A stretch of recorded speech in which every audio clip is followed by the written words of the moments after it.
Hello guys, welcome back to my channel Riaz vlog. আশা করি তোমরা সকলে খুব ভালো আছো, আমিও ভালো আছি।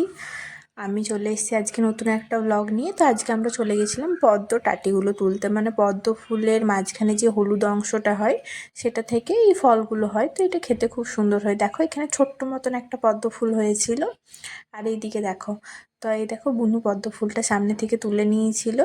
আর এই দেখো ওই সবুজ সবুজের ভেতরে থাকে, সেগুলো খেতে হয়। আর এটাই দেখো কাকু তুলছে।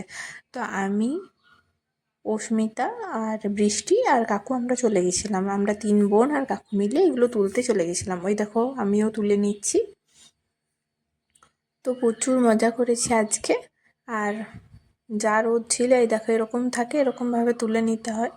খুব সুন্দর। এই দেখো অনেকগুলোই পেয়েছিলাম বেশ। আর পদ্ম পাতাও নিয়েছিলাম সাথে কিছু। আর দেখো কাকু কত জলে গেছে, কাকু অনেকগুলো তুলেছিল, কাকুই সব তুলেছিল, আমরা কিছু কিছু তুলেছিলাম, 1-2টো মতন। আর এদিকে দেখো এই হাঁসটা। তো এবারে আমরা বাড়ি চলে আসছিলাম কিছুগুলো তুলে নিয়ে পরে। তো আমার মিনি ব্লগটা আমি এখানেই শেষ করছি। সকলে সুস্থ থেকো, ভালো থেকো। আর এইগুলো গ্রামেই পাওয়া যায়, পুকুরে। আর যদি ভিডিওটি ভালো লাগে অবশ্যই like, comment, share and subscribe করো। তোমাদের ওইদিকে যদি কোনো পুকুর থাকে তো তোমরা এগুলো তুলে ট্রাই করবে। আমাদের এখানে এই 2টো পুকুরে আমরা তুলেছিলাম, আর আমরা রাস্তাতে খেতে খেতেও চলে আসছিলাম। এই দেখো অস্মিতা সবগুলো ওর ওড়নার মধ্যে নিয়ে নিয়েছিল, আর আমরাও হেঁটে হেঁটে চলে যাচ্ছিলাম আগে কাকু